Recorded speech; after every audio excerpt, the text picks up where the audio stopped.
Here's the Google Pixel 6a and you have an issue where the screen is frozen or unresponsive, or maybe you're stuck somewhere. What you can do is you can force it to restart. Okay, so this one's fixed, but let's pretend I have a frozen screen here and I'm not able to restart the traditional way.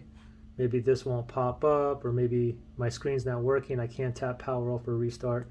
So very simple. So what you want to do is just press and hold the power button and volume up. Press and hold both buttons and do not let go until we see the Google logo appear, and then let go of both buttons. Okay, we'll do it together. Power button, volume up. Okay, pretend my screen here is frozen. Power button, volume up. Ready, set, go. Press and hold both buttons. Continue to hold both buttons until we see a Google logo appear. All right, still holding here, holding the power button and volume up. Okay, phone is turning off. I'm still holding on both buttons. Now waiting for that Google logo to appear. Still holding on to the power button and volume up. Come on, where is that Google logo? Still holding.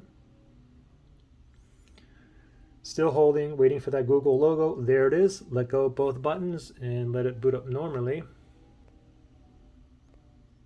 And once it boots back up, hopefully you are no longer frozen. If it freezes up again, just go ahead and do the restart. Okay? Questions or issues, comment below. Good luck, guys.